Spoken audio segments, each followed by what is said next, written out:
It's Sunday, September 22nd, 2024, and we are 43 days away from the election. Welcome to today's Make It Make Sense mini episode. I'm Grant Herms. Happy first day of fall today, and yeah, I wore the Vikings t-shirt today, even though I can't watch them out here in Boston, but that's besides the point.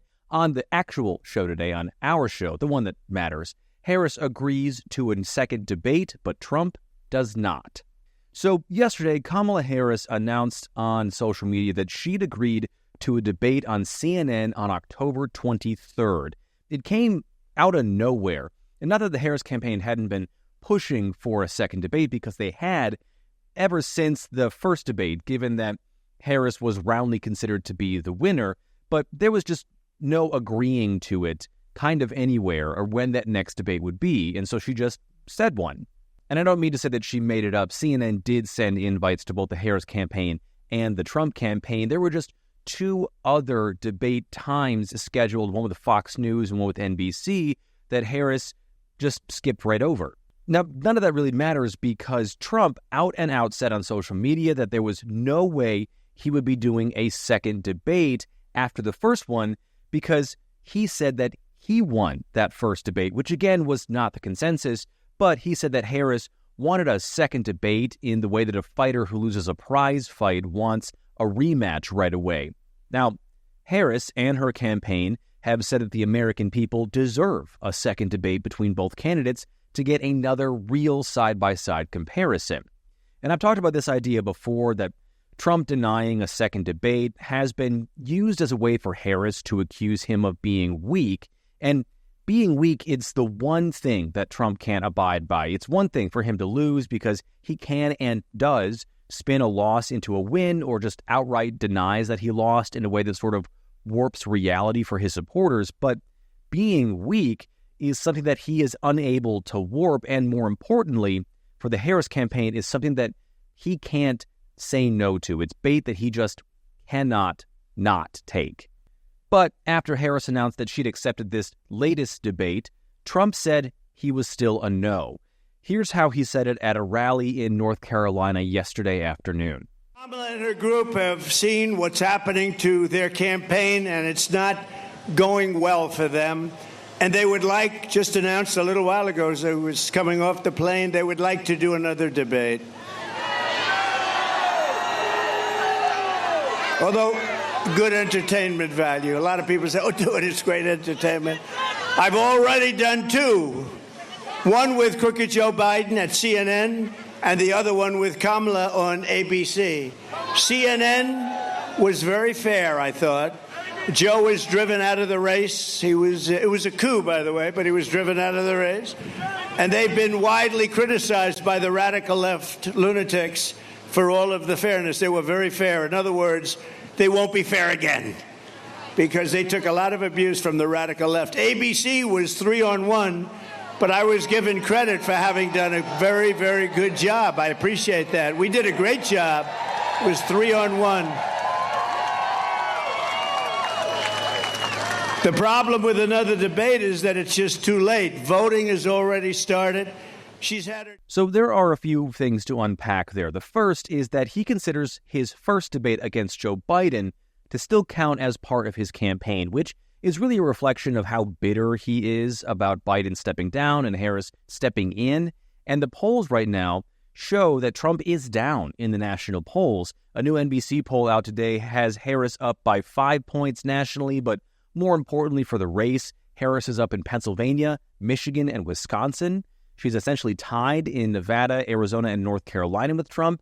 And while Trump is winning Georgia, Harris is gaining there. But Harris really doesn't need those states where she's tied if she's got those first three locked up. And that's something that the Trump campaign knows. The second thing that Trump talked about here is the it's too late thing. On the one hand, Trump's got a real point there. The debate is just 2 weeks away from the election, and practically every state will have already started some form of early voting, and every state will have already sent out ballots to people like military and civil service members living abroad. And holding a debate that late is, like I've talked about in yesterday's episode about changing rules, it's a disservice to those voters who voted with less context and less information. On the other hand, it's the norm to have at least 2 debates between presidential candidates. And I know that this year has been anything but normal, but in this way, that this has been such a bizarre, short election cycle, it would seem to be a bigger reason to have a second debate between the 2 actual candidates. And also, not for nothing, but Trump had already floated a debate for September 25th when ballots would have already been sent out and early voting in many states has already started. And in 2020, his final debate against Joe Biden was on October 22nd. So it's not like waiting a long time or coming really close to Election Day has really been a concern for him in the past.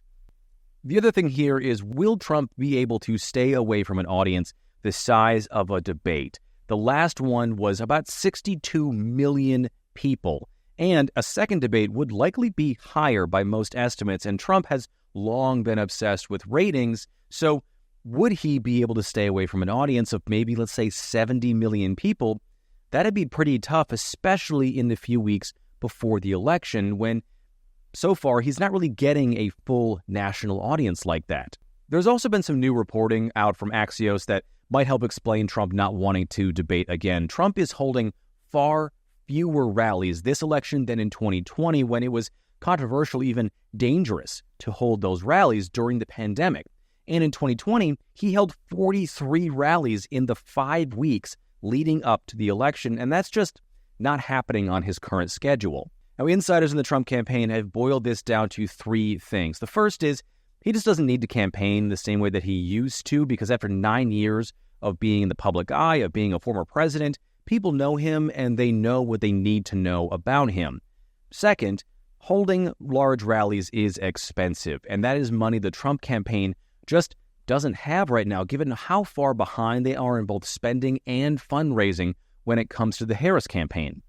And finally, this is the one that I think might be the real reason. And again, these are reasons coming from inside the Trump campaign. Trump is just older now, and he has less energy, and he wants to spend more time at home at Mar-a-Lago. And in the mythos of a macho Donald Trump, the last thing the campaign wants to do is throw him into a rigorous rallied schedule where his age will show more than it already has. Now, there is another side of this, and it's why Harris wants another debate. Even if the polls and pundits said that Harris won the first debate, the only real news story that came out of that debate was the eating dogs and cats thing, which is where a lot of the focus has been since the debate. Now, that was interrupted by a second suspected attempted assassination as well, but still, even without that, it's hard to see a world in which the focus after the debate would have been on how well Harris did and not what Trump said.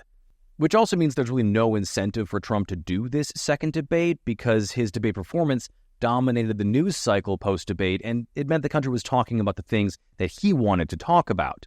But the inverse of that is also true. Harris needs to dominate a news cycle, and the best way to do that is with a debate. And maybe the best news cycle to dominate it is in the 2 weeks before the election, when most undecideds and independents are making up their minds. Now, also calling for a second debate is in and of itself a win for the Harris campaign, because if Trump stands his ground on not doing this second debate, she gets to call him a coward all the way until Election Day, which will definitely get under his skin. And now there's still a chance that we could see a second debate, but there is also an upcoming vice presidential debate, which is October 1st, and now that matters a lot less, but it does still matter because the vice president is the person who is literally a heartbeat, or lack thereof, away from the Oval Office, and knowing how those candidates stack up under pressure and under the pressure of a debate with an audience of that size is still important. And speaking of that debate, I'll be live fact-checking that debate on TikTok next week, just like I did for the first Harris-Trump debate. The full video will be up on the Make It Make Sense Substack the day after, so if you don't want to spend 90 minutes on TikTok watching sort of a weird feed, then you can head there and subscribe. And because I mentioned the Substack, that is it for today's Make It Make Sense mini episode.